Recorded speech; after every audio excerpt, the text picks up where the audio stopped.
நமஸ்காரம்.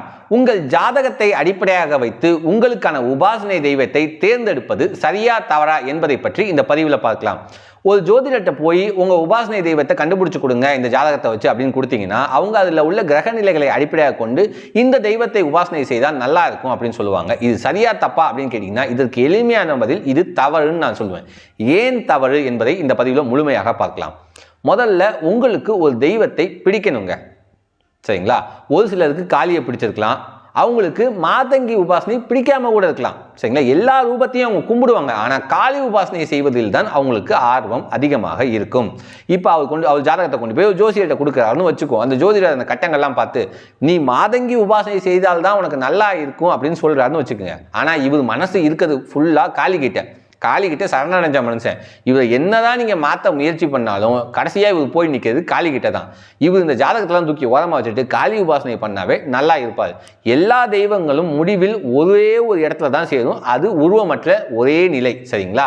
இந்த உருவம் என்பதெல்லாம் நம்ம கண்ணுக்கு தான், அதை தாண்டி கடந்து போயிட்டோம்னா எல்லாமே ஒன்று தான், சரிங்களா?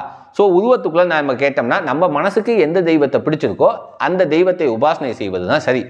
சரிங்க, எனக்கு தேர்ந்தெடுக்கவே தெரியலை அப்படின்னு சொல்கிறீங்களா? அப்போ உங்கள் குருநாதர் சொல்கிறத நீங்கள் கேளுங்க, அல்லது உங்கள் குரு பரம்பரையில் ஒரு விஷயத்தை ஃபாலோ பண்ணுவாங்க, இந்த தெய்வம் தான்ப்பா நமக்கு பிரத்யக்ஷ தெய்வம் அப்படின்னு, அதை நீங்கள் உபாசனை பண்ணலாம். இது ரெண்டு தான் முறை. உங்கள் குருநாதர் எப்படி உங்களுக்கு பிரத்யக்ஷ தெய்வத்தை சொல்லுவார் அப்படின்னா அவர் சித்தாரி கோஷ்டம் அப்படின்னு ஒரு விஷயத்தை ஃபாலோ பண்ணி அதில் உள்ள விதிகளை கடைபிடித்து உங்களுக்கான உபாசனை தெய்வத்தை சொல்லுவார்.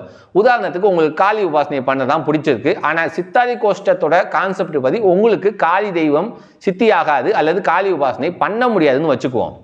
இப்போ அவர் என்ன பண்ணுவார் அப்படின்னு கேட்டிங்கன்னா ஒரு உதாரணம் சொல்லுவாங்க. சித்தாரி கோஷ்டத்துக்கு நீங்கள் சாக்கில் தண்ணியை கொண்டு போக முடியாது, தண்ணி கீழே ஊற்றிடணும். ஆனால் சாக்கில் தண்ணியை கொண்டு போக முடியும். எப்படின்னு கேட்டிங்கன்னா தண்ணியை ஐஸ் கட்டியாக மாற்றி சாக்குக்குள்ளே வச்சு தண்ணியை சாக்கில் கொண்டு போக முடியும். அதனால் என்ன பண்ணுவார்னா காளிக்கு பல ரூபங்கள் உண்டு, அந்த பல ரூபங்களில் எந்த ரூபத்தை உங்களால் உபாசனை செய்ய முடியுங்கிற பிரசன்னம் மூலியமாக கண்டுபிடிச்சு அந்த ரூபத்துக்கு தீட்சை கொடுத்து அதில் உங்களை ட்ரெயின் பண்ணி உங்களை வழிநடத்துவார் ஒரு சரியான உண்மையான குருநாதர் என்பவர், சரிங்களா? எனவே உங்கள் மனதிற்கு எந்த தெய்வத்தை பிடித்திருக்கிறதோ அந்த தெய்வத்தை உபாசனை செய்கிறது தான் சரி, சரிங்களா? இந்த ஜாதகத்தெல்லாம் தூக்கி ஓரமாக வைங்க உபாசனை விஷயத்தில் சொல்கிறேன். ஏன்னா உபாசனை மார்க்கத்துக்குள்ளே இறங்கி நீங்கள் நடக்க ஆரம்பிச்சிட்டிங்கனாவே ஒரு காலகட்டத்திற்கு பின்பு இந்த ஜாதகம்லாம் உங்களுக்கு வேலை செய்யாது. ரெண்டாவது, ஒரு குரங்கு மரத்துக்கு மரம் தாவும், அந்த மாதிரி மனநிலையோடு இருக்கவங்க தயவு செய்து உங்கள் குருநாதர் சொல்கிறத கேளுங்க. எனக்கு ஒரு தெய்வத்தை பிடிச்சிருக்கு, இதுக்கு தீட்சை தாங்கன்னு போய் கேட்டிங்கன்னு வச்சுக்கலேன், தராங்கன்னு வச்சுக்குவோம்.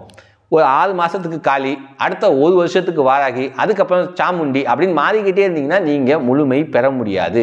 ஏதாவது ஒரு தெய்வத்தில் நிலையாக நிற்க கற்றுக்குங்க, இல்லை உங்கள் குருநாதர் சொல்கிறத கேட்க கற்றுக்குங்க, சரிங்களா?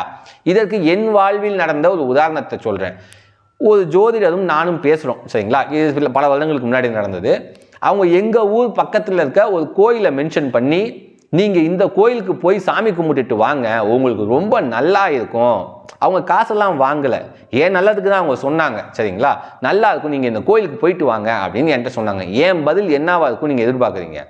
நல்ல செல்வம் வரும், நீங்கள் போயிட்டு வாங்க அப்படிங்கிற மாதிரி சொன்னாங்க. நான் சொன்னேன், என் உபாசனை தெய்வம் தராதுன்னு நீங்கள் சொல்கிறீங்களா? என் உபாசனை தெய்வம் நான் கேட்டால் எனக்கு தரும், நீங்கள் சொல்கிறலாம் நான் கேட்க மாட்டேன். என் உபாசனை தெய்வம் தான் எனக்கு பெருசு.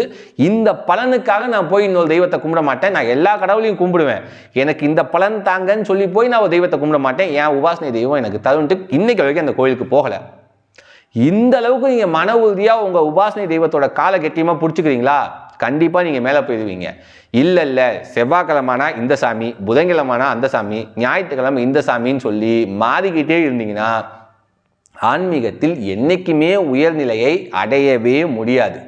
ஏதாவது ஒரு தெய்வத்தை பிடிங்க, சரியான குருநாதர் வழிகாட்டுதலோட அந்த பாதையில் நடந்து போங்க, கண்டிப்பாக ஆன்மீகத்தில் உயர்நிலையை அடைய முடியும். பராசக்தியினருள் அனைவருக்கும் கிடைக்கட்டும். நன்றி, வணக்கம்.